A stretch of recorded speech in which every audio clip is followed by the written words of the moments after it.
So actually Allah designed this life to constantly go through changes. So those of you that got uprooted from your home and you're in a different place and you say, I miss my village, I miss my home, why can't I just go back? Why can't I do this? Why can't I have that old job back? Why did I have to do that? Why did we have to move to this neighborhood? Why did I have to, there's why? I hate change, I hate change. Allah says He made life full of change. You can't keep anything the same. Anything that Allah's command came into, like the water that came into a fruit, if you look at that fruit, what's happening slowly? It's losing its water, and it's getting dry, and it's eventually going to die. Allah says, وَضْرِبْ لَهُمْ مَثَلَ الْحَيَاةِ الدُّنْيَا. Give them the example of worldly life. And this translation of al-hayat ad-dunya as worldly life is very common, but the word ad-dunya is actually the feminine form of afdal al-tafdil in the mu'annath form of al-adna. And al-adna in Arabic means the lowest. And so actually, literally what's being said is the lowest life. And that's Allah's way of saying that life has higher and higher stages, and we're actually at the lowest stage. There's better and better coming in our future. So there's an optimism that's suggested. As tough as life may be, it's not going to get worse than this, it's only going to get better. It's actually, especially for a believer, that's what it's meant. Somebody might say, but what about hellfire? What about the punishment of Allah? Actually, Allah doesn't even consider hellfire life. He says about hellfire, لا يموت فيها ولا يحيا. He doesn't live in it, He doesn't die in it, He doesn't live in it. Actually, it's not even considered life. And the next life, the life after Yawm al-Qiyamah and the life in Jannah, Allah calls it lahi al-hayawan, law kanu ya'lamun. That's the real life if they only knew. So this life is actually the precursor, just a preview of what's coming in Jannah. Just a brief comment about that before we go back into this ayah. Allah in the Quran describes Jannah like no other religion describes heaven. And since I was here, I took the liberty of going to the Mormon library and spoke to a couple of the elders and had some interesting conversations with them about their beliefs and their concepts. And this is something I try and do, to understand other perspectives and how they see faith. Well, one thing you'll find unique about the Quran, the specific description with which Allah describes heaven is not found anywhere else. You'll get general words like garden. That's the Garden of Eden. That's all you get. What Allah will tell you is fruits and lahmi tayrin mimma yashtahun, the flesh of birds. You're going to have some kind of chicken barbecue or something. That's going to be there. There's going to be all kinds of drinks that are being served. There are servers that are charming, that are serving drinks. There are friends sitting together talking about how life used to be tough and what they went through and how things used to be tough. They're having a reunion. Believers are having a reunion. All kinds of descriptions, very vivid, picturesque descriptions are being given of Jannah, but many of them you will find are things that are easy to imagine. Friends hanging out together, people enjoying drinks, servers bringing drinks, beautiful trees, waterfalls, cushions, carpets. These are all things we find in this life. And there's a reason for that. Even though our Prophet ﷺ told us, مَا لَا عَيْنٌ رَأَتْ وَلَا أُذُنٌ سَمِعَتْ وَمَا خَطَرَ عَلَى قَلْبِ بَشَرٍ. No eye has ever seen, no ear has ever heard. So and no imagination has ever imagined what heaven has to offer, what Jannah has to offer. However, if you read the Quran's description of Jannah, it looks like very easy to imagine. Palm trees and beautiful mansions and spouses and all that stuff, right? So why is that? It is actually because this world is made a preview of what is coming. This is supposed to give us a glimpse. Muslims see this life very differently than other faiths. And on many other faiths, this life is actually a curse. We were sent here as a punishment. In the Quran, we were not sent on the earth as a punishment. خَلَقَ لَكُم مَا فِي الْأَرْضِ جَمِيعًا جَعَلْنَا لَكُم فِيهَا مَعَايِشَ قَلِيلًا مَا تَشْكُرُونَ. In this world, He put things for you that you can live well with and enjoy. How little you show gratitude. You don't put someone in prison and say, be grateful. You put someone somewhere nice and you show them the beauty of this world, and that's what makes you want to be grateful. This is what Allah does in Surah Ar-Rahman. He talks about, وَالْحَبُّ ذُو الْعَصْفِ وَالرَّيْحَانِ فَبِأَيِّ آلَاءِ رَبِّكُمَا تُكَذِّبَانِ. Like, look at all these beautiful things I've made for you. Look at the scent in the air from the crop that comes to you. Look at the grain that grows, the crop that grows. What more are you going to be in denial of? You should be grateful. So Allah did in fact make this world beautiful. And you guys happen to be very fortunate. You live in a state of Utah where you're surrounded by beautiful mountains. You get to appreciate Allah's beauty even when you're stuck in traffic. At least you have something to look at. I come from Dallas. There's nothing to look at. you know. So, so there's this constant beauty that surrounds us. Anyway, coming back to this ayah, he says, just give them the example of this lowest life. And everything you experience in this life, every joy you experience is the minimal joy. The joy of a new baby is the minimal joy.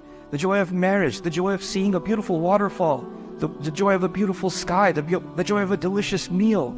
All of these are the lowest. Like, there's way more upgrades available. And can you imagine? We're like, oh my God, that's my favorite restaurant. I haven't had it in so long. I need that shawarma or whatever, right? And that's your thought of joy. Or this vacation, this place you want to go to, or this car you want to drive, or this neighborhood you want to get a home in, or whatever. We associate joy with these things, and all of that is just the bare minimum. That's the rahmah of Allah. وَاضْرِبْ لَهُمْ مَثَلَ الْحَيَاةِ الدُّنْيَا كَمَاءٍ أَنزَلْنَاهُ مِنَ السَّمَاءِ. If you want to get a picture of what this life is like, it's something like water that we sent down from the sky. I'll translate quickly, then we'll contemplate these words. فَاخْتَلَطَ بِهِ نَبَاتُ الْأَرْضِ. Then that water, because of it, the grains in the world and all the material in the soil, anything that can grow is called nabat. Grass can be called nabat, trees can be called nabat, fruits can be called, flowers can be called nabat. Nabat is the word for all vegetation, all greenery, all plant life you can call nabat. So the water mixes with all of these nutrients on the earth. فَاخْتَلَطَ بِهِ نَبَاتُ الْأَرْضِ. And of course, when rain comes from the sky that Allah is talking about, and the earth becomes green, flowers grow, grass grows, trees grow, farm grows, all of it grows, then you would think Allah will next talk about how beautiful it gets, how colorful it gets.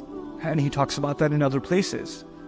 But here, He says something else. He says, فَأَصْبَحَ هَشِيمًا تَذْرُوهُ الرِّيَاحُ. Then that same crop that grows, He didn't even mention the crop, He says it mixes with the soil, and eventually it becomes this word hashim. And hashim in Arabic is al-muhattam. It's something dried up that has no moisture in it and can easily break and is stepped on. Basically what He's describing is dried up leaves. Dried up leaves and twigs that fall off of a tree, or grass that dies, that you step on and makes crunchy sounds, and it's worthless. And the wind just blows it off and actually creates dust and pollen problems or allergies for you. All of that stuff is coming from the dirt and the broken up leaves and all of that stubble that's around in the world. So He's describing now this life starts off with water from the sky, and then eventually it just turns into just broken up leaves that people step on. They don't even realize. If you were stepping on something valuable, if you were stepping on your new phone, you would be like, you wouldn't put your full weight on it the moment you felt a little bit of the crunch, but you don't think twice when you step on a leaf. You don't think twice when you step on a pebble. It's worthless, right? And it's blowing around. If cash was blowing around, you would have a heart attack. But if leaves are blowing around, you don't think twice about it. This is worthless stuff. And that's why in the Quran, things that blow with the wind are considered worthless, like haba. And other images in the Quran, when things blow in the wind, they're actually considered weightless and worthless. And one of the scariest descriptions of Judgment Day is some people, their deeds will be scattered like dust or ashes. فَجَعَلْنَاهُ هَبَاءً مَنْثُورًا. Allah describes. So we seek Allah's refuge from our deeds being turned into scattered dust on Judgment Day and not having any weight. But anyway, coming back to this remarkable parable, how is it that I can benefit from this example?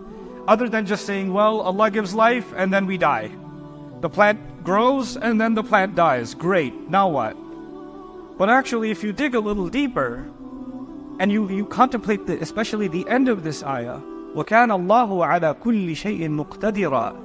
Allah has been in complete control over all things. And the word for Allah's control, you find three different words in the Quran. You find qadir, you find qadir, and here you find actually silatul mubalagha in a sense from iqtadar.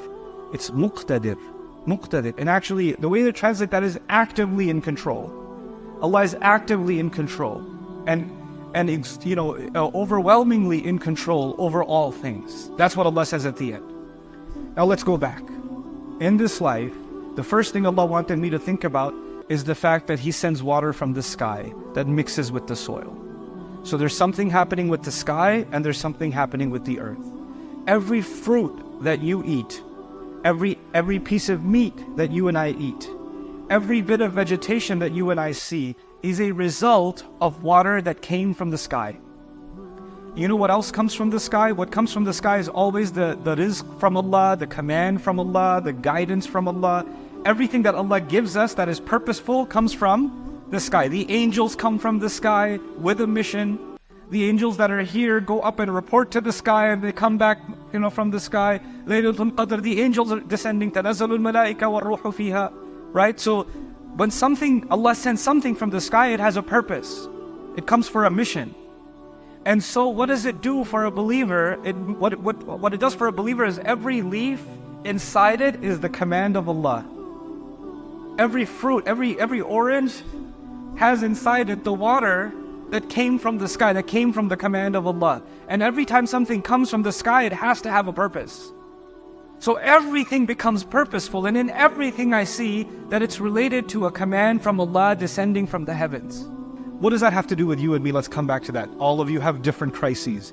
Every one of you has a different drama going on in your life. And when I say drama, some of you looked at the person next to you like, this is the drama, I just drove with them to Jummah. But on a more serious note, whatever struggles we're going through, whatever we're experiencing in this life, we have to first understand that none of it would have been happening if Allah's command wasn't there. And there was some purpose, there was a reason for which it was happening. And everything we're going through, Imam al-Qurtubi commenting on this said something so beautiful.